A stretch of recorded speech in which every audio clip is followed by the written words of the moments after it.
Bonjour et bienvenue à la correction de la section 1.4 du livre Physique XXI mécanique par Marc Séguin.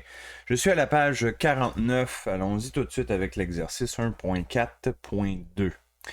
Donc ici, il y a deux possibilités. Ou bien Albert marche sur le tapis roulant, ou bien Albert marche à côté sur le sol, directement sur le sol. Donc on va regarder les deux possibilités et on va calculer le temps que ça prend pour qu'il parcourt le 100 mètres. Et on va faire la différence de ces deux temps-là. C'est comme ça que nous pourrons répondre à la question combien de temps aurait-il gagné s'il avait pris le tapis roulant. Alors, première situation. Disons qu'il marche au sol. Donc, s'il marche au sol, la vitesse d'Albert par rapport au sol, on écrit ça avec les indices AS, vitesse d'Albert par rapport au sol, ben c'est directement le 5 km/h qui est donné dans l'énoncé.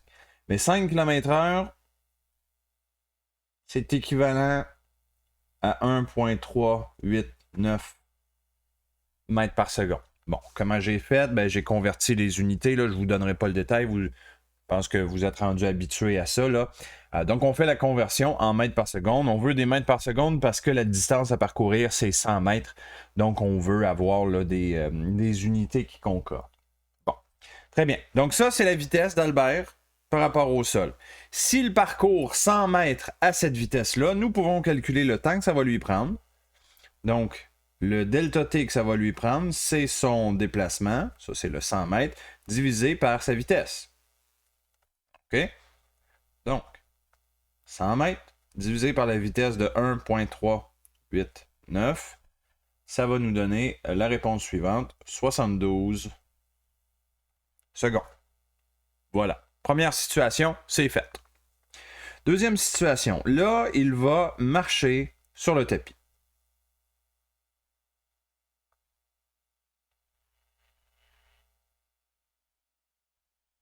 Bon, évidemment, ici, ça va lui prendre moins de temps parce que là, il va marcher sur le tapis pendant que le tapis se déplace lui aussi. Donc, le résultat, c'est qu'il va aller plus vite. Donc, il va parcourir le 100 mètres plus rapidement. Mais la première chose, ce sera de venir trouver quelle est la vitesse d'Albert par rapport au sol s'il marche sur le tapis. Et pour faire ça, nous devrons utiliser notre équation de combinaison des vitesses relatives là, en appliquant la recette comme on a vu dans le cours. Donc, la recette dit ceci. Si je veux la vitesse d'Albert par rapport au sol, ça va être égal à la vitesse d'Albert par rapport au tapis plus la vitesse du tapis par rapport au sol. On se souvient du truc, là, le premier indice du côté gauche doit être le premier indice du côté droit. Le dernier indice du côté gauche doit être le dernier indice du côté droit. Et ensuite, le T qui est ici, c'est le dernier indice du premier terme, donc il devra commencer le deuxième terme là, du côté droit. Voilà. Donc ça, c'est beau, c'est correct, on a respecté la recette. Donc, vitesse, le VAS, c'est ça que je cherche là. Donc, vitesse d'Albert par rapport au tapis, ça, c'est 1,389. Comment j'ai fait pour savoir ça? Ben, c'est la vitesse de marche d'Albert. C'est juste qu'ici, Albert, il marche sur le tapis. Donc, la vitesse d'Albert par rapport au tapis, ben, c'est la vitesse que ses jambes lui procurent, là, c'est-à-dire c'est le 5 km/h que j'ai mis en mètres par seconde. Plus vitesse du tapis par rapport au sol.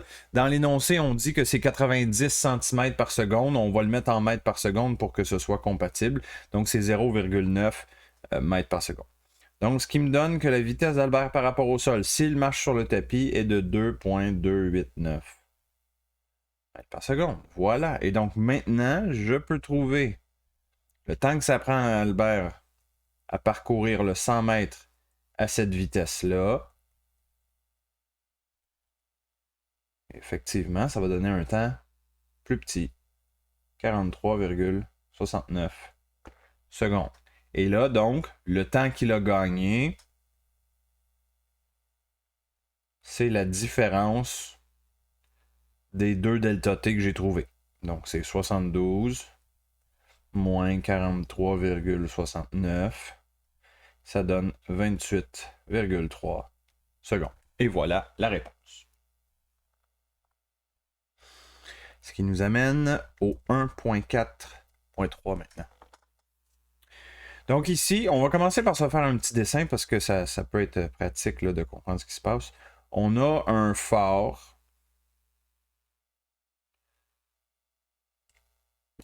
C'est un phare. On a le sol. On a Béatrice qui est ici. Et on nous dit dans l'énoncé que la distance entre le phare et Béatrice, c'est 3 km. Bon. On nous dit que le phare émet une onde sonore à la vitesse de 340 mètres par seconde par rapport à l'air. Donc, on va dessiner ça comme ça. Ça, ma flèche, c'est la vitesse de l'onde sonore par rapport à l'air qui est égale à 340 mètres par seconde. On se prend un axe X qui pointe vers la droite, de façon classique. Ça veut dire que les vitesses qui pointent vers la droite vont être considérées positives, mais à l'inverse, les vitesses qui pointent vers la gauche vont être considérées négatives. Donc ça, c'est ma première vitesse. L'autre vitesse qu'on donne dans l'énoncé, c'est la vitesse de l'air. Donc il y a du vent. Hein? Puis le vent, qu'est-ce que ça fait? Ben, ça déplace l'air. Fait que là, il faut s'imaginer là, que toute l'air qui est ici, là, qui est comprise entre le phare et Béatrice, se déplace. Cette air-là se déplace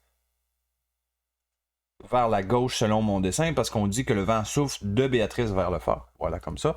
Et donc ça, cette masse d'air-là, elle a une vitesse que je vais écrire comme ceci. Vitesse de l'air par rapport au sol. On dit 10 mètres par seconde dans l'énoncé. Mais attention, c'est moins 10 mètres par seconde. Pourquoi? Ben parce que ça va à contresens de mon axe X. Donc, ce qui s'ouvre vers la gauche, ben c'est négatif. Bon, ça, c'est les deux vitesses qui sont données dans l'énoncé. Et là, on me demande le temps que ça va prendre pour que le son se rende à Béatrice. OK, très bien. Donc, pour faire ça, on va avoir besoin tout d'abord de la vitesse de l'onde sonore par rapport au sol. Hein? Parce que la distance de 3 km, là, c'est une distance qui est mesurée au sol. Donc, j'ai besoin tout d'abord de la vitesse de l'onde par rapport au sol. Et donc, vitesse de l'onde par rapport au sol, encore une fois, j'applique ma recette là, de combinaison des vitesses relatives. Donc, ce sera VOA plus VAS. OK? Donc, VOA, c'est ma vitesse ici de 340. Et VAS, vitesse de l'air par rapport au sol, ben, c'est le moins 10 qui était ici. Voilà. Donc, la vitesse de l'onde sonore par rapport au sol, c'est 330 mètres par seconde. Maintenant que j'ai ça, ben, je peux faire comme j'ai fait à la section, au numéro de l'exercice suivant. Là. Donc, moi, je cherche le delta T, le temps que ça prend pour que l'onde parcourt la distance. La distance, c'est 3000 mètres.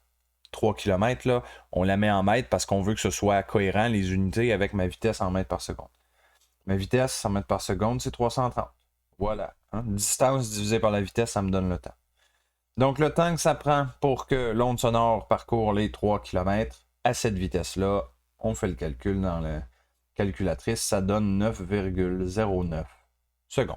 Et voilà, fin de l'exercice.